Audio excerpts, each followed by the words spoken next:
Have you ever felt like someone who passed away was still around you?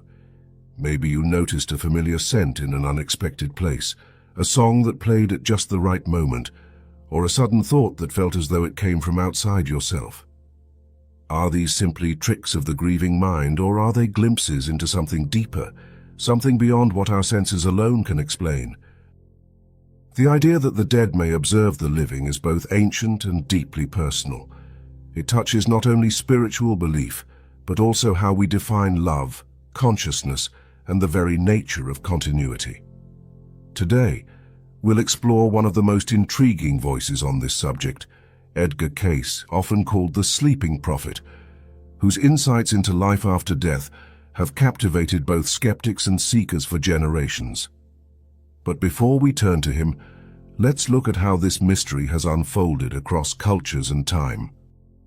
Before we begin, make sure to subscribe to the Mental Dose channel and join our Telegram community so you don't miss any upcoming videos on personal and spiritual growth. And now let's start. Across time and geography, human beings have held the belief that death does not mark a complete severance. In ancient Egypt, tombs were filled with offerings meant to sustain the dead in the next life, a clear sign that the relationship between the living and the departed was never considered fully broken. In China, ancestral rituals still include the burning of symbolic items, intended to be received by loved ones in the spirit realm. And yet, even in modern secular societies, the sense of connection persists. While science often frames such experiences as artifacts of grief, personal testimonies paint a far more nuanced picture. People across the world report dreams of the deceased, sudden signs at meaningful moments, and shared death experiences that defy easy explanation. These accounts, though often labeled anecdotal, tend to follow clear patterns. They arise in moments of crisis, transformation, or emotional intensity. Are these coping mechanisms, or indications that consciousness is more expansive than we've been led to believe? This belief in continued connection isn't just symbolic, it's deeply experiential. Across continents and cultures, people describe meaningful contact with the dead, symbols, synchronicities, visitations that seem too precise to be chance. In indigenous traditions, these encounters aren't dismissed but embraced.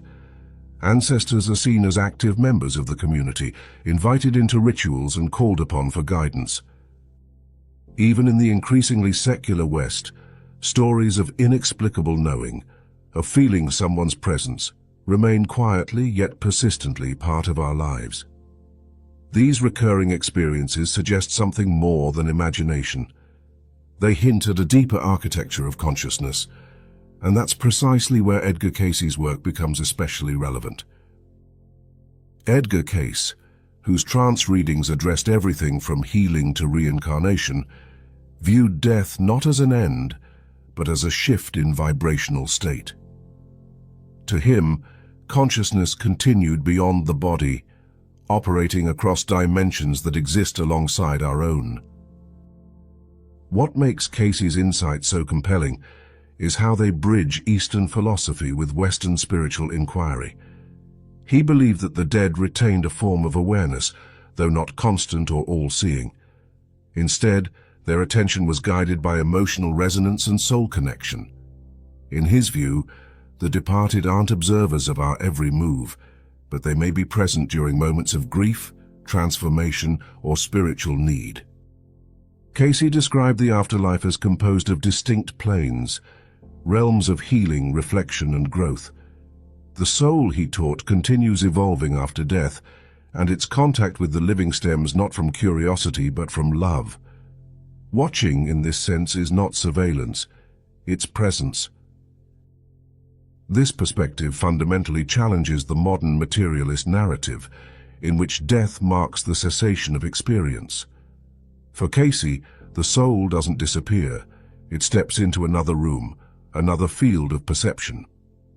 The boundary between the living and the dead, then, isn't a wall but a shift in frequency. Intriguingly, this metaphysical view begins to echo certain scientific models now emerging at the frontiers of consciousness research. The scientific community has, in recent years, begun to take seriously phenomena once relegated to the margins. Studies on after-death communications, ADCs, and near-death experiences, NDEs, reveal strikingly similar accounts, loved ones appearing with messages of peace or warning, especially during moments of great emotional need. Quantum physics may not yet offer answers, but it does provide provocative metaphors. The principle of entanglement suggests that once two particles interact, they remain connected, no matter the distance. If consciousness operates in a similar way, perhaps bonds formed in life persist long after death. Other phenomena challenge material assumptions as well. In cases of terminal lucidity, individuals with severe brain impairment suddenly regain clarity and speak meaningfully just before death. These moments suggest that consciousness might not be produced by the brain, but merely channeled through it, just as Casey proposed nearly a century ago. What emerges is a picture of consciousness that's far more layered than we once thought. Researchers like Dr. Pim van Lommel and Dr. Bruce Grayson have posited that the brain may function as a receiver, tuning into a field that continues beyond physical life. When people report verifiable information received during NDEs, descriptions of scenes or events while clinically dead, it forces us to reconsider what we thought was possible.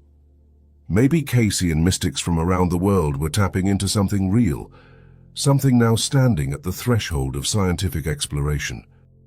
Before we move on, I hope this video is giving you a new lens through which to reflect on your own life and losses. If you're finding value in these ideas, consider sharing this with someone you care about. You can also support the channel by clicking the thanks button below.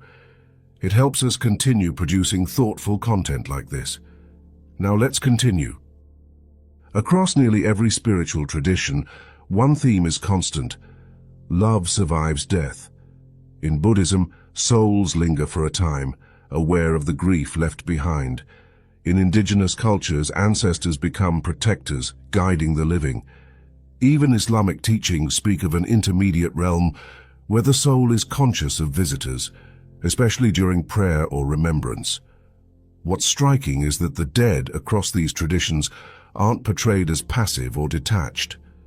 They remain emotionally connected, drawn not to the mundane rhythms of our lives, but to our pain, our joy, our transformation. Casey's vision resonates deeply with this. He spoke of souls continuing their evolution, with contact between realms made possible through emotional vibration. Love, grief, longing, these are the frequencies that seem to open the channel. The dead may not be watching us in a conventional sense, but they're listening, they're present, especially when the bond is strong. This isn't a ghost story. It's a spiritual truth echoed in science and mysticism alike. Love is a force that transcends form, a frequency that reaches across dimensions, and through that bond, those we've lost may still be near. So, do the deceased watch the living? Maybe that's the wrong question. What if the veil between life and death isn't a barrier but a window, one that opens in moments of deep emotional resonance? From ancient rituals to modern research, from Casey's readings to your own lived moments, the message seems to echo. The connection isn't gone. It's changed. It flows, it flickers, it endures. And if the departed still feel us, hear us, then how we live matters. Our grief is acknowledged, our love is received, our growth is witnessed. If this resonates with you, share your story in the comments. Have you ever felt a presence that couldn't be explained? I'd love to know. Subscribe to Mental Dose and join a growing community exploring the mysteries of consciousness, death, and the invisible threads that connect us. Let's keep asking the big questions together.